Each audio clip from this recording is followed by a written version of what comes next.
Well, and this is probably a good segue into Jackyl. I mean, your band, which burst onto the national stage with their self-titled debut album, how did Jackyl first form, and how quickly did any of you start to realize that the band you just put together might be something really special? Well, the guys in Jackyl, Jeff and Chris, I mean, they were younger guys that used to come out and see a previous band that I was in.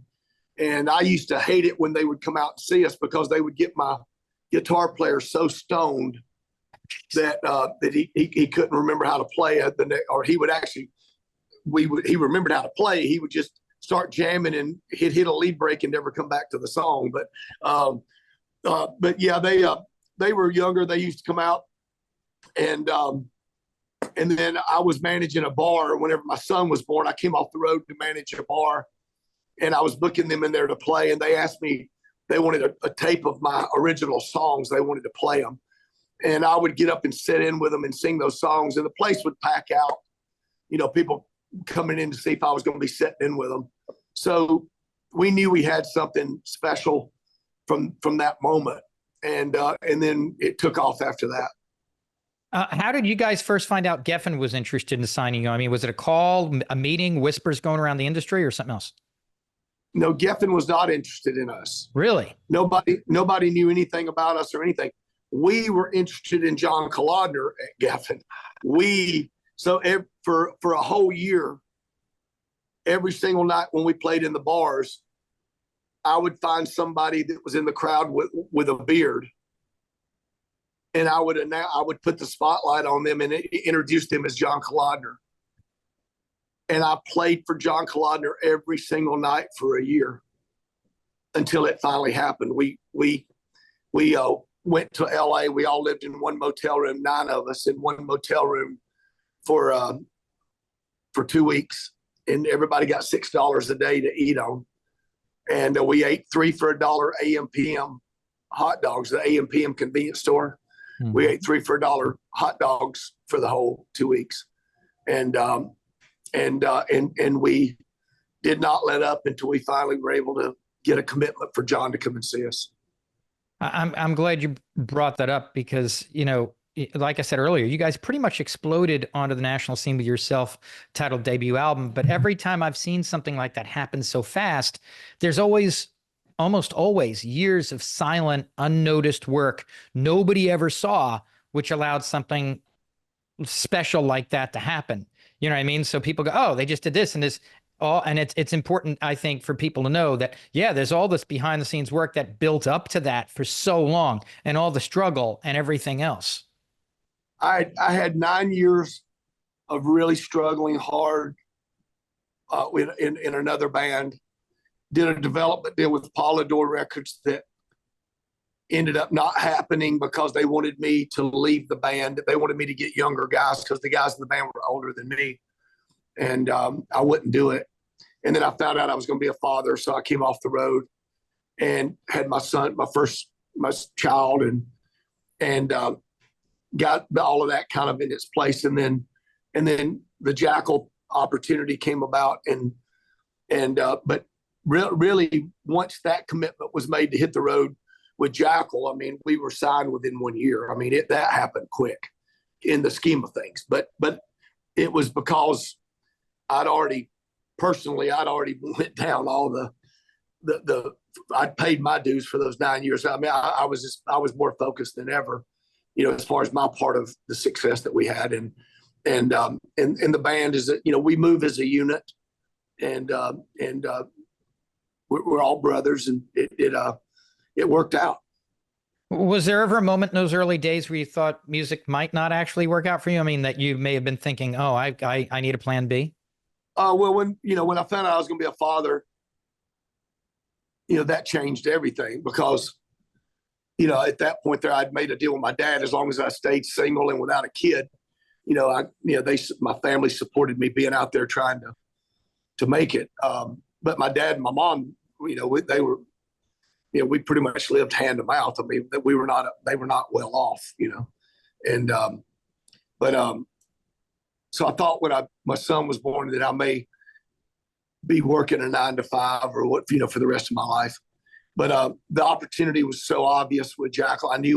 I knew that we could get a deal, and so it was for me it was a no brainer. And with having the responsibility of a child,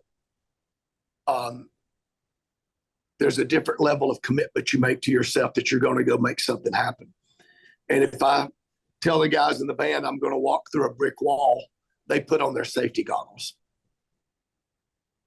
Well, there you have it. Considering what happened once the Jackyl album was released, going platinum or perhaps even double platinum at that point, what was the feeling in the studio while you guys were recording? I mean, was there ever a moment in the studio where someone from the band or the production realized that you guys, had something special happening, that you might be grabbing lightning in a bottle? No, recording the record was, it was a great experience, but it was almost, I won't say an inconvenience, but we were not consumed with having it take a long time. It was getting in the way of us being on the road and and so we just wanted to get it done and get out. And Brendan O'Brien did a great job he's a great producer, and he'll let it rock and put a microphone in front of it, press record, and there you go. And so it's not a polished album. It sounds huge because he did a great job of capturing the sound, but I think the first Jackyl album is a great representation of the band. It's and it captured, I think you can tell by listening to it that we were not in there overthinking it. It was, the whole thing was recorded and mixed within 4 or 5 weeks at the most. Now, at what point does the chainsaw enter into the equation? Was it in the studio or beforehand? And how the heck did that idea first come about? We held the sales and attendance record for a place in Atlanta called Charlie Magruders way prior to ever having a record deal. And the club owner was an excitable guy. He was a Vietnam vet, helicopter pilot. But his name was Butch, and he partied hard. And he left. He's passed away, but he left such an impression on thousands of people in Atlanta. He's still remembered yearly. His memory is not faded at all. And he provided a destination playground for all of us up and coming musicians, and so many people that have went on to do great things have played that venue. And but I used to threaten him that I was going to bring a chainsaw in and cut up the bar because we had the sales and attendance record. I thought I could get away with it, so I went and rented a chainsaw from a tool rental place, and I stopped by Walmart and got some mailbox letters and put the mailbox letters on the bar of the chainsaw. And that night I was cutting stuff up, cutting his furniture and carving it into the ceiling. He was not happy. He docked us some money. He was upset. But at the end of the night, we were jamming around, had some guys get up, and we were playing a version of Jimi Hendrix's Red House, old blues song. And I grabbed the chainsaw and took a lead break with it. And my dad happened to be in the audience that night. My dad said, "You got to keep doing that." And I said, "Yeah, whatever." And I forgot. I took the chainsaw back, forgot about it. And about 2 weeks later, he shows up in a car to a show in South Carolina. But my dad didn't drive a car. He was always on his Harley. But he shows up, and I was going, "Why is he in a car?" And he opened up the trunk of the car, and he'd bought me a chainsaw. He goes, "You got to keep doing it." So that's where it came from. Is there a song on the record which surprised you with how well it turned out? Was it Down on Me or Lumberjack or maybe something else entirely? Down on Me, because I